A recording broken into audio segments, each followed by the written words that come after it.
Good morning Telangana, నేను సంగప్ప.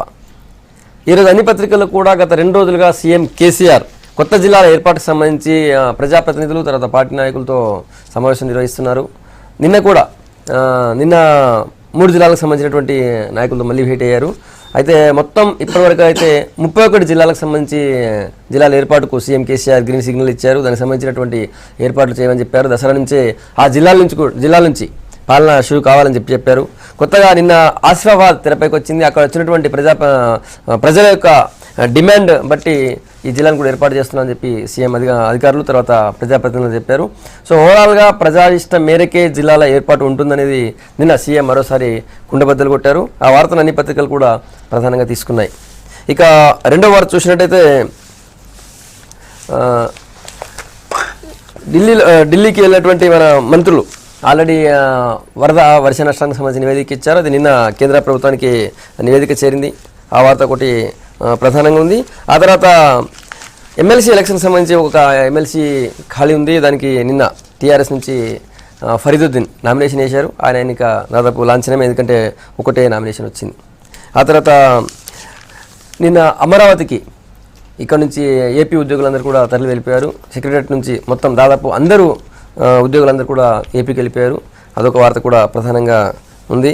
ఆ తర్వాత పోలీసులు ఒక ఫోరెన్సిక్ ల్యాబ్తో కూడినటువంటి ఒక కొత్త వాహనాన్ని వాళ్ళకి ప్రభుత్వం అందించింది. 20 కోట్లతో ఫోరెన్సిక్ ల్యాబ్ ఆధునీకరించి 30 నిమిషాల్లో DNA రిపోర్ట్ వచ్చే విధంగా వాళ్ళకి ప్రభుత్వం సమకూర్చింది. అదొక వార్త కూడా ప్రధానంగా ఉంది. ఇక జాతీయ అంతర్జాతీయ వార్తలు చూసినట్టయితే అక్కడ తమిళనాడు ముఖ్యమంత్రి జయలలిత ఆరోగ్యం కుదుటపడుతుంది. నిన్ననే ఆమె కొద్దిగా కన్ను తెచ్చారని చెప్పి అక్కడ డాక్టర్లు చెప్పారు. ఆ వార్త ఒకటి ఉంది. తర్వాత జపాన్ శాస్త్రవేత్తకి వైద్య విభాగంలో నోబెల్ బహుమతి ప్రకటించారు. ఆ వార్త కూడా ఒకటి అంతర్జాతీయ వార్తల్లో ప్రధానంగా ఉంది. ఇవి ముఖ్యమైనటువంటి వార్తలు. ఈ కొత్త జిల్లాల ఏర్పాటు, కొత్త జిల్లాల వల్ల పాలనా సౌలభ్యము, ముఖ్యంగా ప్రజలు అడిగినందుకు ప్రజల డిమాండ్ మేరకే జిల్లాలు ఏర్పాటు చేస్తున్నారని చెప్పి సీఎం అంటున్నారు. ఈ అంశం మీద మాట్లాడదాం. మనతో చర్చలో బీజేపీ నుంచి పాయల్ శంకర్ గారు, తర్వాత టీఆర్ఎస్ నుంచి దేవిప్రసాద్ గారు మనతో ఉన్నారు. దేవిప్రసాద్ గారు, ఇంకో జిల్లా పెరిగింది నిన్న, మొత్తం 31 జిల్లాలు వచ్చేసినాయి. సో ఎట్లా చూస్తారు? దాదాపు అందరి డిమాండ్లు నెరవేరినట్టు అనుకోవచ్చా? ప్రజలందరూ చాలా రోజులు ఒక 2-3 జిల్లాల నుంచి, ముఖ్యంగా గద్వాల, జనగామ ఏరియా నుంచి డిమాండ్స్ ఉన్నాయి. వాళ్ళు రోడ్డు మీదకి వచ్చి అడిగారు. సో ఇప్పుడు అందరూ సంతృప్తికరంగా ఉంటారు. అన్ని చోట్ల కూడా ఎలాంటి డిమాండ్ లేకుండా అందరూ హ్యాపీగా ఉంటారు అనుకోవచ్చు ఇప్పుడు రాష్ట్రంలో. తప్పకుండా. ఎందుకంటే తెలంగాణ ప్రభుత్వం మొదటి నుంచి కూడా చెప్తున్నది అదే, ప్రజల ఆకాంక్షలకు అనుగుణంగా మేము జిల్లాలు ఏర్పాటు చేస్తాం. పరిపాలనా సౌలభ్యం కోసం, ఈ వికేంద్రీకరణ కోసం రాజకీయాలకు అతీతంగా ప్రజల చింతకు చేరడమే మా లక్ష్యం అనేటువంటి విషయంలో గౌరవ ముఖ్యమంత్రి గారు అనేక సందర్భాల్లో చెప్పారు. కానీ నోటిఫికేషన్ ఇచ్చిన తర్వాత, డ్రాఫ్ట్ నోటిఫికేషన్ మారుతుందని తెలిసినప్పటికి కూడా డ్రాఫ్ట్ నోటిఫికేషన్లో ఉన్నటువంటి అనేక అంశాల్ని, అంటే కనీసం 30 రోజులు వెయిట్ చేయకుండా కూడా మీరు ప్రజా తీర్పును ఆమోదించడం లేదు, ప్రజల ఆకాంక్షలకు అనుగుణంగా జిల్లాలు చేయడం లేదనేటువంటి అనేక విమర్శల్ని చేసినటువంటి చరిత్రను కూడా చూసాం. కానీ నిన్న మీటింగ్లో వచ్చినటువంటి అన్ని వివరాలని సెగ్రిగేషన్ చేసిన తర్వాత జనగామ కానీ, గద్వాల కానీ, అలాగే సిరిసిల్ల కానీ, ఆసిఫాబాద్కు సంబంధించి కూడా వచ్చినటువంటి విజ్ఞప్తులన్నింటినీ కూడా పరిశీలించి మళ్ళీ వీటిని ఇప్పుడు మొత్తం మనం జిల్లాలు గత 6 దశాబ్దాలుగా జిల్లాలకు సంబంధించినటువంటి ప్రక్రియను మనం ప్రారంభించలేదు. కొత్తగా ప్రారంభిస్తున్నటువంటి నేపథ్యంలో మా జిల్లాలు కాలేదనేటువంటి బాధని ఆ ప్రాంత ప్రజలు ఉండొద్దు అనేటువంటి విషయంలో నిన్న ముఖ్యమంత్రి దసరాకు మనం కొన్ని ప్రారంభించుకోబోతున్నాం. కానీ ఇక్కడ వాళ్ళకి బాధ ఉండటం అనేటువంటిది సమాజానికి మంచిది కాదు. కాబట్టి డెఫినెట్గా ఇలా ప్రజల ఆకాంక్షలకు అనుగుణంగా జిల్లాలు ఏర్పాటు చేద్దాం. ఈ 4 జిల్లాలకు సంబంధించినటువంటి మండలాలు ఏ కూర్పు ఉండాలి, ఎట్లా ఉండాలి అనేటువంటి విషయంలో ఒక సమగ్రమైనటువంటి నివేదిక ఇవ్వాలని పెద్దలు గౌరవ మా పార్లమెంట్ సభ్యులు కేశవరావు గారి నాయకత్వంలో ఒక కమిటీ వేసి 3 రోజుల్లోనే, ఇదేదో మళ్ళీ కమిటీ అంటే కాలయాపనలాగా చేయకుండా 11 నాడే మొత్తంగా కూడా ఈ జిల్లాలన్నీ కూడా ఏర్పాటు చేయాలని ముఖ్యమంత్రి గారు నిర్ణయించారు. ఇంతకుముందు అనేక ప్రతిపాదనలు వచ్చినప్పటికీ కూడా ఇంకా 1-2 ప్రతిపాదనలు ఉన్నాయి. ఆ ప్రతిపాదనలకు సంబంధించిన వీలు కాదని కూడా నిన్న ములుగుకు సంబంధించి కూడా ముఖ్యమంత్రి గారు చెప్పడం జరిగింది. కాబట్టి ఇట్లా ఏ ప్రాంతమైనా, ఏ గ్రామమైనా, ఏ మండలమైనా మా జిల్లా కావాలని కోరుకోవడంలో తప్పులేదు. అది ఒక వాళ్ళ ప్రజాస్వామిక డిమాండ్. కానీ అది అన్ని అవసరాలకు అనుగుందా లేదా అనేటువంటిది పరిశీలించాల్సినటువంటి బాధ్యత ప్రభుత్వాన్ని. నిన్న ముఖ్యమంత్రి గారు అందరి ప్రజాప్రతినిధులతో కూర్చొని మాట్లాడి 2 రోజులుగా కసరత్తు చేసి వచ్చినటువంటి విజ్ఞప్తుల్ని పరిశీలించి ఒక ప్రజల ఆకాంక్షలకు అనుగుణంగా నిన్న నిర్ణయం తీసుకోవడం పట్ల ఇలా మొత్తం తెలంగాణ అంతా సంతోషంగా ఉంది. గద్వాలైనా, జనగామైనా, సిరిసిల్ల అయినా కొన్ని కారణాల వల్ల వాళ్ళు చేయలేకపోతున్నామని అధికారులు చెప్పినప్పటికీ కూడా వాటిలన్నింటినీ కూడా సమగ్రంగా పరిశీలన చేసి 3 లక్షల కుటుంబాలని సగటున యావరేజ్గా పెట్టుకోవాలనేటువంటి విషయంలో గౌరవ ముఖ్యమంత్రి గారు చాలా స్పష్టంగా నిన్న ఆదేశాలు ఇవ్వడం జరిగింది. గతంలో మేము 20 మండలాలు వరకు ఉండాలనేటువంటి ఒక ప్రతిపాదన పెట్టుకున్నప్పటికీ కూడా ఈ జిల్లాలు చేయడం వల్ల కొన్ని మండలాలు కూడా తగ్గేటువంటి అవకాశం ఉంది. అవసరమైతే 15-16 మండలాలు కూడా మనం చేసుకొని ముందుకు పోదాం. అలాగే పరిపాలనా సౌలభ్యం కోసం ప్రతి కలెక్టర్ కూడా ఒక కుటుంబానికి సంబంధించినటువంటి వివరాలన్నీ కూడా కంప్యూటర్లో నిక్షిప్తం కావాలి. ప్రతి కుటుంబానికి సంబంధించినటువంటి సమాచారాన్ని ఆయన ఆర్థికపరమైనటువంటి విశ్లేషణను మనం మంత్రి కానీ, అక్కడ ఉన్నటువంటి శాసనసభ్యుడు కానీ, కలెక్టర్ కానీ తెలుసుకున్నప్పుడు మాత్రమే సంక్షేమ పథకాలు నిజమైనటువంటి లబ్ధిదారునికి చేరుతాయనేటువంటి ఒక విశ్వాసాన్ని నిన్న ముఖ్యమంత్రి గారు వెలిపించడం జరిగింది. కాబట్టి ఇది పూర్తిగా స్వాగతించాల్సిన అంశం. ఇంకా మేము అందుకే చెప్తా ఉన్నాం, ఇదేం ఫుల్ స్టాప్ కాదు. అవసరమైతే జిల్లాలు కానీ, మండలాలు కానీ, నిన్న ముఖ్యమంత్రి గారు కూడా చెప్పాడు, మండలాలు గతంలో కావాలనే ఆకాంక్షలు ఉన్న కొన్ని మండలాలు కాలేదు. ఇప్పుడు అనేక మండలాలు వస్తూ ఉన్నాయి, రెవెన్యూ డివిజన్ వస్తూ ఉన్నాయి, విస్తృతి పెరుగుతూ ఉన్నది, ప్రజా సంక్షేమాల విస్తృతి పెరుగుతూ ఉంది. మానవీయ కోణంలో అభివృద్ధి కోసం జరుగుతున్నటువంటి ఈ ప్రయత్నం అంతా కూడా ఈ జిల్లాల వలన ప్రజల ముంగిటిపోతుందని మేము విశ్వసిస్తాం. పాయల్ శంకర్ గారు, బీజేపీ ఎట్లా చూస్తుంది? జిల్లాలు చిన్న జిల్లాలు చేయడం పరిపాలనా సౌలభ్యం కొరకు అని చెప్తా ఉన్నారు. టెక్నికల్గా, సాంకేతిక పరంగా ఆలోచించి ఆ విధమైనటువంటి విభజన జరిగితే తప్పలేదు. కానీ ఇక్కడ జరుగుతున్నది ఏమంటే కేవలం ఒక టీఆర్ఎస్ పార్టీకి సంబంధించినటువంటి శాసనసభ్యులని, మరి అదేవిధంగా టీఆర్ఎస్ పార్టీకి సంబంధించినటువంటి ఆ పార్టీ ఏ విధంగా పార్టీకి అనుకూలంగా ప్రతి విషయాన్ని మలుచుకోవాలన్న ఆలోచనతోని జిల్లాల విభజనను కూడా ఆ విధంగానే మలుచుకునే ప్రయత్నం జరుగుతూ ఉంది. మొదలుగా 23 జిల్లాలని ప్రతిపాదన, తర్వాత 27 జిల్లాల ప్రతిపాదన వచ్చినప్పుడు హరీష్ రావు గారు ఒక స్టేట్మెంట్ ఇచ్చారు. ప్రతిపక్షాలన్నీ మాట్లాడుతూ ఉన్నాయి, ఈరోజు అల్లునికి కొడుకు జిల్లాలు ఇస్తున్నారని. కొడుకు నిజంగానే కేసీఆర్ గారు జిల్లాని ఇవ్వదలుచుకుంటే సిరిసిల్లని జిల్లాగా అనౌన్స్ చేస్తుండే కదా. ఈరోజు సిరిసిల్ల జిల్లా లేదంటే మీరు అర్థం చేసుకోవాలా, టెక్నికల్గా ఫీజిబిలిటీ లేదు కాబట్టి మేము అక్కడ జిల్లా వేయలే అని. మళ్ళీ సిరిసిల్ల యాడ్ అయిపోయింది. ఎట్లా యాడ్ అయింది సిరిసిల్ల? ఇప్పుడు ఒకటేనండి, అక్కడ ఉన్నటువంటి టీఆర్ఎస్ ఒకటే. కేటీఆర్ గారు సిరిసిల్లకి వెళ్ళిన తర్వాత అక్కడ ఇంక్లూడింగ్ టీఆర్ఎస్ పార్టీ కౌన్సిలర్లు, ఎంపీటీసీలు కూడా నిలదీసే పరిస్థితి వచ్చారు. ఏకంగా కొందరు కౌన్సిలర్లు రాజీనామా పత్రాలు సమర్పించవచ్చు. అంటే టీఆర్ఎస్ పార్టీ వాళ్ళు రాజీనామాలు చేసే ప్రయత్నం చేస్తే అక్కడ మీరు టెక్నికల్గా ఫీజిబిలిటీ వచ్చేస్తుంది. అంటే క్లియర్గా నిన్న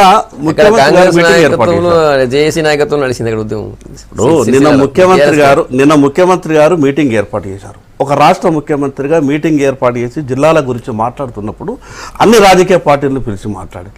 కానీ కేవలం ఒక టీఆర్ఎస్ పార్టీకి సంబంధించినటువంటి ప్రజాప్రతినిధులు ఒక ఆని వాళ్ళని కూడా మీటింగ్కు ఇన్వైట్ చేసి మీరు మాట్లాడుతున్నప్పుడు ఒకటేనండి.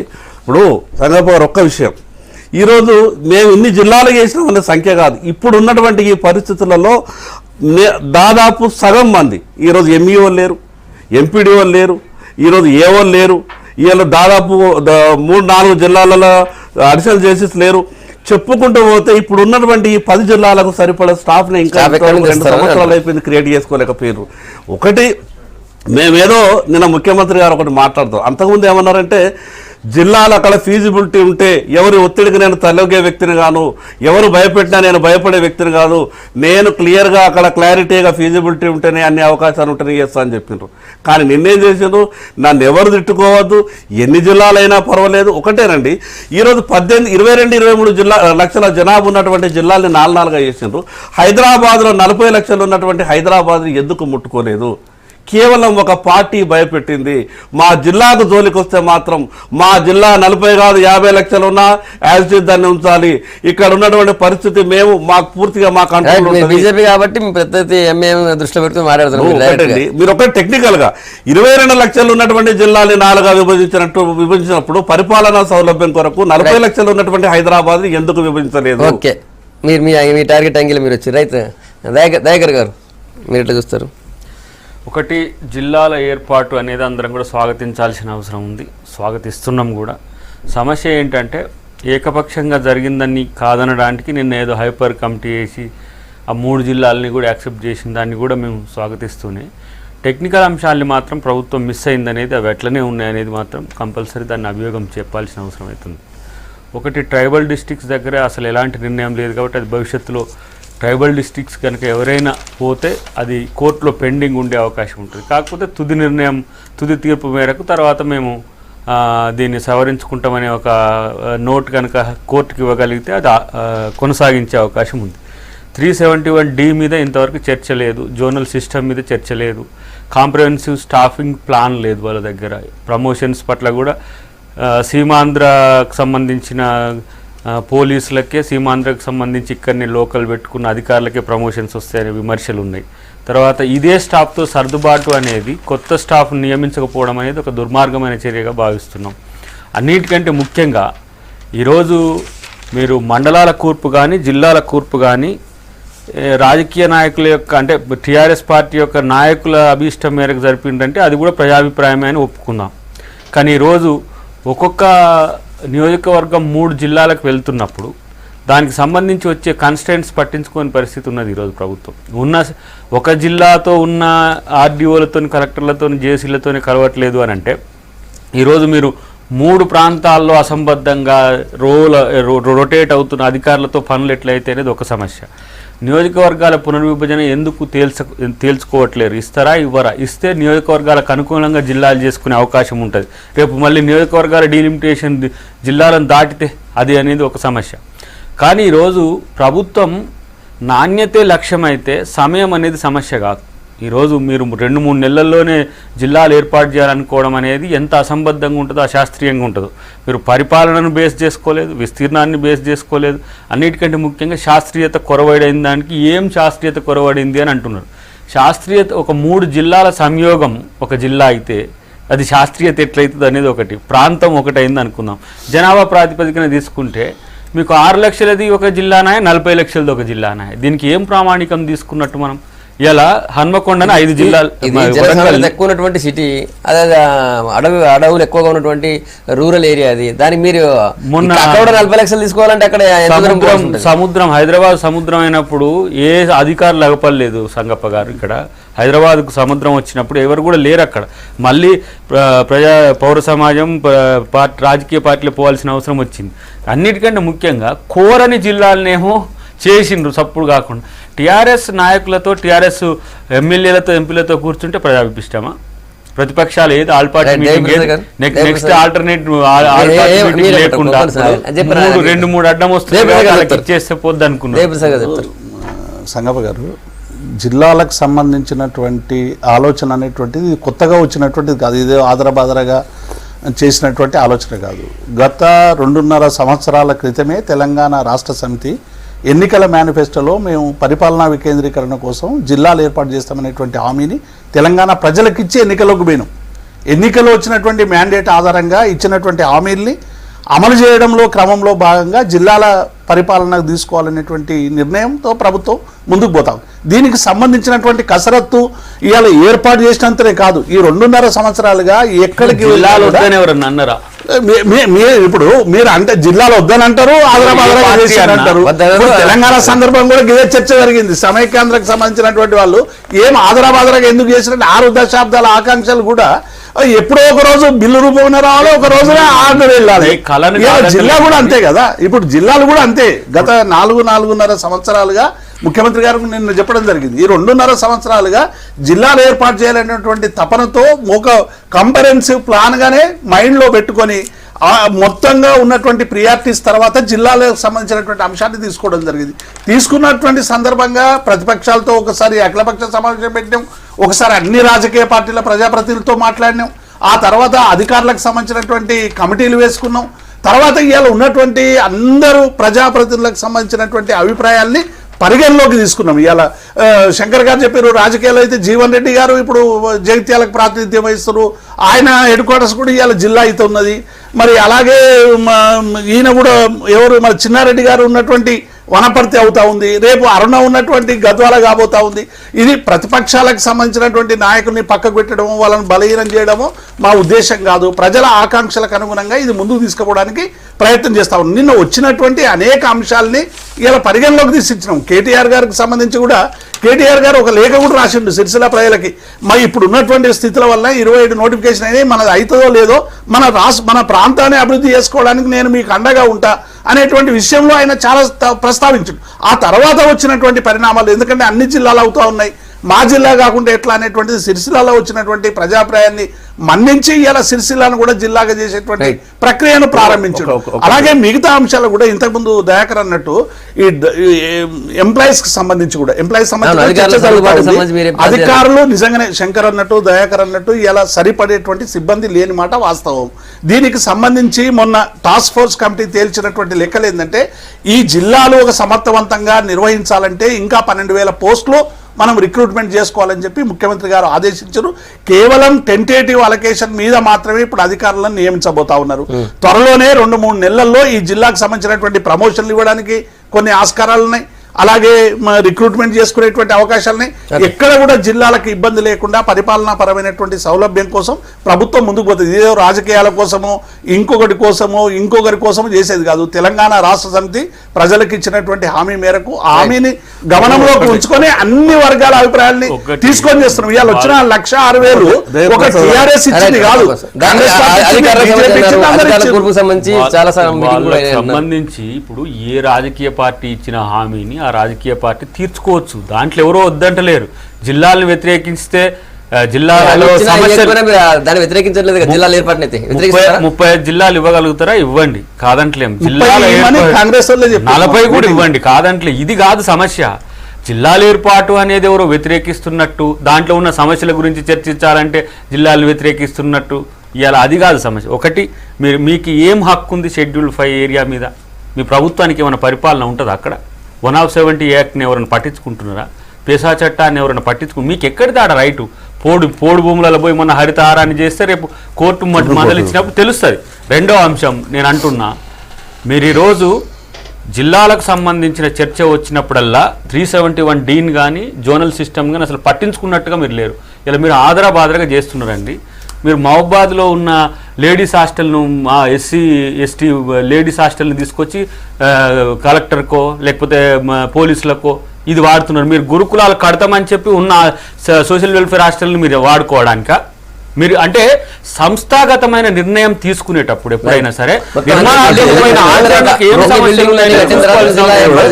హోల్సమ్ గా నేనేమంటున్నా, 1 కోటి 3 కోట్లు 2.5 కోట్లు ఇట్లా మీరు జిల్లాలకు అలొకేట్ చేసి ఇమీడియట్ గా మీరు వెళ్ళిపోండి, పార్సిల్ అయిపోండి అని చెప్పి మీకు అలాంటి ఆదరబాదర ఎందుకు? మీ నిర్ణయం అసెంబ్లీలో చర్చించమంటున్నాము. అందరికి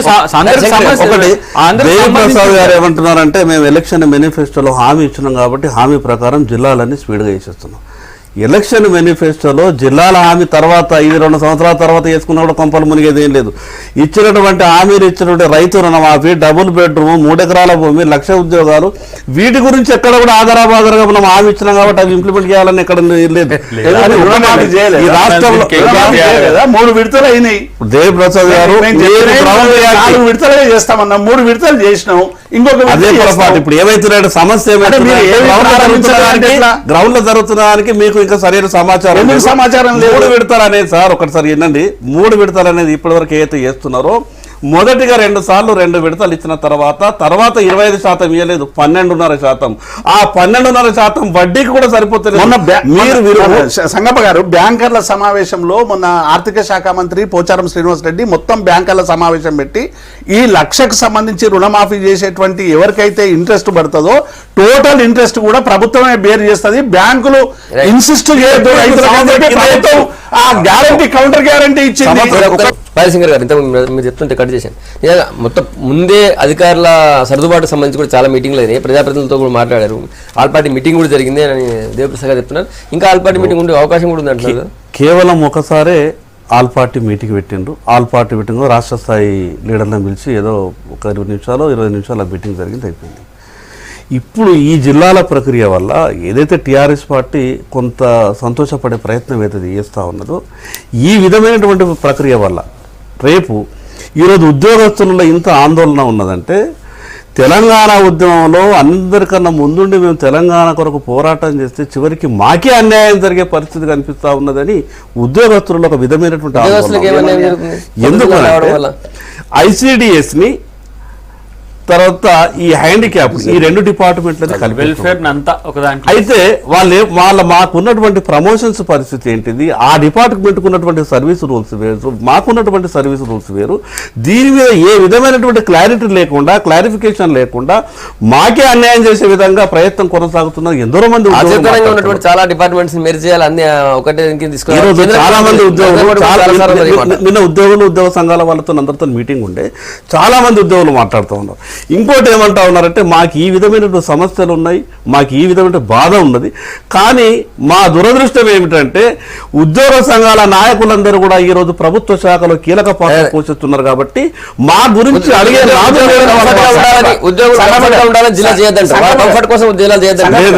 జిల్లాలు చేయాల్సిందే. ఇవాళ ఐసిడిఎస్ సంక్షేమ సంబంధించినటువంటి డిపార్ట్మెంట్లు విలీనం చేయాలనేటువంటి ఒక ప్రతిపాదన జరుగుతాం. ఉద్యోగులలో ఉండేటువంటి ఆందోళన ఏంటంటే ఒకవేళ విలీనం జరిగితే మా సర్వీస్కు సంబంధించిన ప్రమోషన్కు సంబంధించినటువంటి బాధ్యత ఏంది, మాకు ఇబ్బంది కలుగుతుంది అనేటువంటి ఒక భావన ఇలా ఉద్యోగుల్లో కూడుగట్టుకున్నది. దానికి అనుగుణంగా ప్రభుత్వానికి ఉద్యోగ సంఘాలు చేసినటువంటి ప్రతిపాదన ఏంటంటే గతంలో పీడబ్ల్యూడీ డిపార్ట్మెంట్ ఒకటే ఉండే, ఆ తర్వాత R&B వేరైంది, పంచాయతీ వేరైంది, రూరల్ వాటర్ సప్లై వేరైంది, రకరకాలుగా ఫారెస్ట్ వేరైంది. మొత్తంగా అంటే సమాజ అవసరాలకు అనుగుణంగా శాఖలు కొంత విస్తీర్ణమైనటువంటి జరిగింది. ఇప్పుడు మళ్ళీ సర్వీసెస్ మధ్య కావాలంటే మాకు ఇబ్బంది అనేటువంటి ఒక భావనతో ఇలా మేము పెట్టినటువంటి ప్రతిపాదన ఏంటంటే ఏ డిపార్ట్మెంట్లో ఏ విలీనం జరిగినా ఉద్యోగులకు సంబంధించినటువంటి సర్వీస్ మ్యాటర్స్ విషయంలో ఆ యూనిట్గానే కొనసాగాలనేటువంటి విషయంలో స్పష్టత ఉంది. ఇది మహిళా సంక్షేమ శాఖ గురించి ఏదో ఉద్యోగ సంఘాలు టీఆర్ఎస్ ఇలా TNGOనే అక్కడ ఉన్నటువంటి వాళ్ళే నిన్న మేము సమావేశం పెట్టి TNGOకి సంబంధించినటువంటి నాయకులే నిన్న అందరూ కూడా పెట్టుకొని ఒక జాయింట్ యాక్షన్ కమిటీకి ఏర్పడి ప్రభుత్వానికి రిప్రజెంట్ చేస్తున్నారు. ఇవాళ ఎవరు పట్టించుకోలేదు, మేమే ముందున్నాం అక్కడ, ఇంకా వేరే సంఘాలు ఏమంటున్నా అంటే సమస్యలే TNGOలు పట్టించుకుంటలేరు అనేటువంటి వాదన కరెక్ట్ కావాలంటే లైన్ లో తీసుకోండి, నేను నాయకుల పేర్లు ఇస్తా. దయప్రసాద్ పరిస్థితి ఏంటంటే గతంలో TNGOs కు నాయకులు అనే వాళ్ళు ఉండే, కానీ వాళ్ళు ఈ రోజు టీఆర్ఎస్ పార్టీ నాయకులుగా మారారు కాబట్టి ఉద్యోగాలకు ఇబ్బంది వచ్చింది. శంకర్ గారు సమస్యలు ఏమీ లేదు. నేను ఏమంటున్నానంటే ఉద్యోగస్తులకు TNGOs నాయకుల మీద చాలా నమ్మకం ఉండే, కానీ 2 సంవత్సరాల నుంచి టీఆర్ఎస్ నాయకులుగా మారిన బీజేపీ నాయకులుగా మారితే మీకు ఏమైనా అభ్యంతరమా?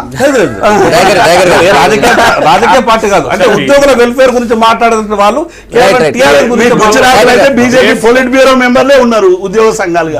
బేసిక్ దాంట్లోనూ అధికార వికేంద్రీకరణ అనేది పరిపాలన సౌలభ్యం కొరకు క్షేత్రస్థాయికి పరిపాలన అందాలనే కదా. అధికారుల విషయంలో మాత్రం విలీనం అవుతుంది. ఎట్లా అధికారులు లేకుండా జిల్లాలు ఏర్పాటు కావడం వల్ల నీకు అడ్మినిస్ట్రేషన్ ఎక్స్పాన్షన్ ఎట్లయితుంది? అదే స్టాఫ్ ఎక్కడ ఉన్నా ఏం లేదు, కలెక్టర్తో సామాన్యునికి పని లేదు, మండలాఫీస్తోనే పని, MROలతోనే MDOలతో పెరుగుతున్నాయి, ఎన్ని పెంచేది. కానీ నేను ఆ మండలాఫీస్ దగ్గర కూడా సమస్య ఉంది. కానీ ఒకటి నేనేమంటున్నా, మీకు చేసుకునే హక్కు ఉంది కాబట్టి మేము చేసుకుంటాం, మేము ఇట్నే చేస్తాం, మీరు మాట్లాడకంటే అసలు సమస్య ఉండదు. కానీ ఈరోజు మీరు చేస్తున్న తంతు అంతా కూడా మీకు నేను అంటున్న నియోజకవర్గాల పునర్విభజన అనేది కాంగ్రెస్ పార్టీ బిల్లులో పెట్టింది. దాని మీద ఎందుకు కేంద్ర ప్రభుత్వం మీద ఒత్తిడి తీసుకురావట్లేరు?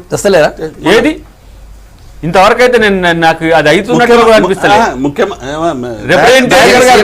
వినోద్ గారు మొత్తంగా కూడా పార్లమెంట్ సభ్యులు అందరూ కూడా అనేక సందర్భాల్లో ముఖ్యమంత్రి గారిని, హోంశాఖ మంత్రి రాజ్నాథ్ సింగ్ గారిని కలిసి జిల్లాలకు సంబంధించినటువంటి విభజన చట్టంలో ఉన్న ప్రకారం జిల్లాలు కాన్స్టిట్యున్సీలని రియార్గనైజేషన్ కావాలి.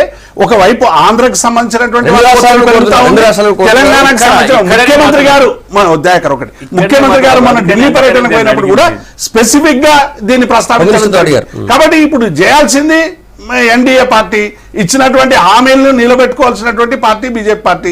ఇచ్చిన హామీలను ఒక్కటి అమలు పరచకుండా ఈ రాష్ట్రాలకు సంబంధించి 2 రాష్ట్రాలు 2.5 సంవత్సరాలైనా ఈ 2 ప్రాంతాల ఎదుగుదలకి అవసరమైనటువంటి ఏ సాయం కూడా చేయనటువంటి సందర్భాన్ని చూస్తున్నాం. అమిత్ షా వచ్చేమో 90,000 కోట్లు అంటాడు, ఆరోగ్య మా ఆర్థిక మంత్రి ఏమో 40,000 కోట్లు అంటాడు. దీనికి సంబంధించినటువంటి లెక్కల గురించి ఇప్పటి వరకు బీజేపీ నోరిప్పినటువంటి దాఖలాలు లేవు. గురించి మాట్లాడితే సపరేట్ గా చర్చ పెడదాం. దేవిప్రసాద్ గారు చర్చ సింగల్ లైన్ 90,000 కోట్లు మీరు ఇచ్చామన్నారు, 40,000 కోట్లు మేము తీసుకుంటున్నాం. 50,000 కోట్లు ఎవరు ఎత్తుకపోయారు చెప్పండి. హైపర్ కమిటీ వేసింది ఇప్పుడు. తర్వాత మీరు దసరాకు నోటిఫికేషన్ వేసి జిల్లాలను కూడా మీరు ప్రకటించండి. జిల్లాలను ప్రకటించిన తర్వాత నేను ఏమంటున్నా అంటే టెక్నికల్ కమిటీ ఒకటి, సైంటిఫిక్ రీసెర్చ్ ఒకటి. నేను దీంట్లో 1974 డిస్ట్రిక్ట్స్ రీఆర్గనైజేషన్ యాక్ట్ ఉంది ఒకటి. దాంట్లో సామాజిక ప్రభావం అనేది ఉంటుంది. ఒక జిల్లా ఏర్పాటు వల్ల ఒక సామాజిక వర్గం యొక్క ఆధిపత్యం పెరగకుండా ఈరోజు నేను ఆ కామెంట్ ఎందుకు చేస్తున్నాను, నియోజకవర్గాలు అనేది వాంటెడ్లీ ఎందుకు తెచ్చిందంటే నియోజకవర్గాలు రేపు పునర్విభజనలో ఏ విధంగా ఉంటాయో ఆ విధంగా జిల్లాలు మీకు తెలుసు కాబట్టి చేసుకున్నారు. ఇప్పుడు ఈరోజు నేనే అంటే ఇప్పుడు నా తుంగతుర్తి 3 జిల్లాలకు అయింది. కొంతమంది ఒకటే జిల్లాలో ఉన్నాయి. నా నియోజకవర్గమే 3 ఎందుకు కావాలి, దామోదర్ రాజనరసింహ గారి ఎందుకు 3 కావాలి, రేవంత్ రెడ్డి గారి 3 ఎందుకు కావాలి, ఇట్లా కొంతమంది నాయకులను 3 జిల్లాలకు చేసి ఇప్పుడు నాది ఎస్సీ రిజర్వ్ పోతే పోయింది, అది సమస్య కాదు. ఇవాళ మీరు పట్టించుకొని వైనం నేను చెప్తా. నీకు మోత్కూరు నుంచి పాటిమట్ల రోడ్డు 7 కిలోమీటర్లు ఉంటుంది. ఒక్క నాయకుడు పట్టించుకుంటే ఎమ్మెల్యే లేదు, మంత్రి లేదు, ఎవరు లేరు. ఈ 2 సంవత్సరాలు దూరమైన పరిస్థితి ఉన్నది. ఇవాళనే ఇట్లా ఉంటే రేపు జిల్లాలు అయిన తర్వాత ఒక్కొక్క మండలం, అడ్డగూడూరు మోత్కూరు ఒక మండలం, షాల్గావరం పోయి నల్గొండ పోయింది. ఈరోజు ఇట్లాంటి అడ్మినిస్ట్రేటివ్ కన్స్ట్రెయింట్స్ వస్తున్నాయి. ఇలాంటి విషయాల్లో మీరు ఈ జిల్లాలు ప్రకటించండి, పోనీయండి. కానీ వీటిని ఇప్పుడు గుజరాత్ మోడల్ ఎన్నుకోమంటున్నా. ఒక 3 సంవత్సరాల పాటు మీరు దీన్ని ఎలాంటి సమస్యలు వస్తాయని చెప్పి ఇప్పుడు కేంద్ర ప్రభుత్వం చేయాల్సినటువంటి పనుల గురించి దేవప్రసాద్ గారు చెప్తారు.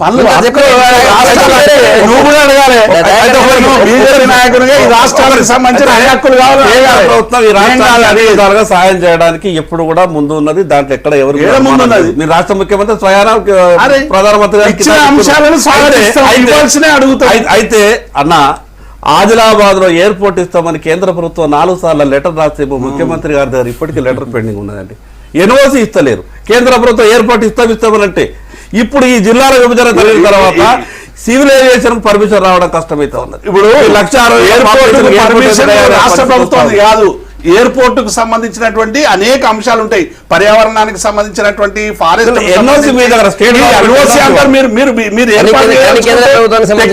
ఇబ్బందులు ఉన్నప్పుడు అక్కడికి సంబంధించిన రాష్ట్ర ప్రభుత్వం ఎయిర్పోర్ట్ లను ఏర్పాటు చేయాలనేది చాలా స్పష్టంగా ఎన్ఓసి ఇస్తారు. అనవసరమైనటువంటి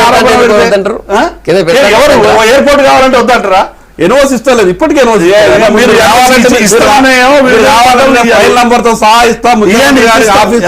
పెండింగ్ ఉన్నది. నేను వెంటనే స్టూడియో నుండి బయటకు వచ్చిన తర్వాత మనం ఈ చర్చ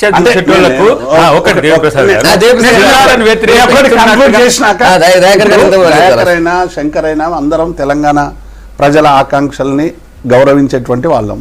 నేను చెప్పేది ఏంటంటే ఇప్పుడున్నటువంటి ఎస్సీలకు సంబంధించి అయినా, ఎస్టీలకు సంబంధించి అయినా, లేకుంటే మిగతా వర్గాలకు సంబంధించిన ఇప్పుడున్న ఏ స్టేటస్ అయితే భారత రాజ్యాంగం హక్కుల్ని వాళ్ళు కొట్లాడి రకరకాల వాటితో సాధించుకున్నారో ఆ హక్కులకు ఎక్కడ భంగం రాకుండా చూడాల్సినటువంటి బాధ్యత ప్రభుత్వాన్ని. డెఫినెట్గా కాన్స్టిట్యున్సీ రిజర్వేషన్లో కానీ, రేపు షెడ్యూల్ ఏరియాలో ఉన్నటువంటి షెడ్యూల్ ఏరియా తెగల ప్రజలకు సంబంధించి కానీ, ఐటీడీఏ చేస్తున్నటువంటి కార్యకలాపాలు కానీ ఏవి కూడా ఎక్కడ విఘాతం కలగకుండా ఇప్పటికంటే ఉన్నతంగా చేస్తాయి. ఇంతకు దయాకర్ ఒక మాట అన్నాడు, హాస్టల్లో ఇయ్యలేదో కాలేజీ పెడుతున్నాడు. డెఫినెట్ గా అటువంటివి ఉంటే అవాయిడ్ చేసేటువంటి ప్రయత్నం. కానీ మీకు చరిత్ర చెప్పాలి, మొత్తం ఎస్సీ ఎస్టీ హాస్టల్ అన్ని కూడా గతంలో పోలీస్ క్యాంపులు పెట్టి పిల్లల్ని ఇళ్లకు పంపించి మొత్తం హాస్టల్ని పోలీసులకు అప్పచెప్పిన చరిత్ర నుంచి మనం వచ్చినాం. ఇవాళ ఎక్కడొక్కడో ప్రజల అవసరాల కోసం తీసుకుంటే దాన్ని కూడా ఇష్యూ చేయడం ఎందుకని నేను అంటున్నా. ఒకటి నేనేమంటున్నా, ఈ చర్చ చూసిన వాళ్ళకు జిల్లాలను మేము వ్యతిరేకిస్తున్నట్టుగా పోకూడదు ఒకటి. రెండవది మీకు కాంప్రహెన్సివ్ గా నేనేమంటున్నా, మీరు అడిగారు సిరిసిల్ల జిల్లా కావాలన్నారు, సిరిసిల్ల జిల్లా కూడా వచ్చింది కదా. సిరిసిల్ల జిల్లా మీరే అన్నారు, గద్వాల జేఏసీ ఇంకా నారాయణపేట లాంటి కొన్ని ఉన్నాయి. ఇవి చర్చ కాదు, ప్రజల నుంచి డిమాండ్స్ వస్తాయండి. మనం ఎంత మేరకు ఫీజిబిలిటీ ఉన్నాయనేది దాని పట్ల చేయాలి. నేను హోల్సమ్ గా చెప్పేది ఏంటంటే మీరు జిల్లాల ఏర్పాటును ప్రతి ఒక్కరు స్వాగతిస్తున్నారు. అన్ని ప్రాంతాల్లో రియల్ ఎస్టేట్ ఇప్పుడు భూమి వచ్చిందా లేదా అనేది పక్కన, సమస్యలను మీరు పక్కన పెడితే రేపు మీరే సమస్యలు ఎదుర్కొని జయప్రసాద్ గారు ఉన్న అంశాలను పక్కన దానికి పెట్టే రేపు డెఫినెట్ గా సాగుతుంది. భవిష్యత్ అవసరాల్ని దృష్టిలో పెట్టుకొని జిల్లాల నిర్మాణం జరుగుతా ఉంది. భవిష్యత్ అవసరాలు ఏవి లేకుండా ఈ రోజు గురించి ఆలోచించుకుంటే అది ప్రభుత్వం అనిపించుకోవాలి. థ్యాంక్ యూ దేవప్రసాద్ గారు, పాయల్ శంకర్ గారు. కానీ మా ఉద్యోగులకు లేదు, మా విద్యార్థులకు తెలంగాణ కొత్త వ్యాపారాలు ఉద్యోగాలు చెప్పినందుకు అయితే లేవు. రేపు మార్నింగ్ మళ్ళీ టైం కదా. రాజకీయ నాయకులకు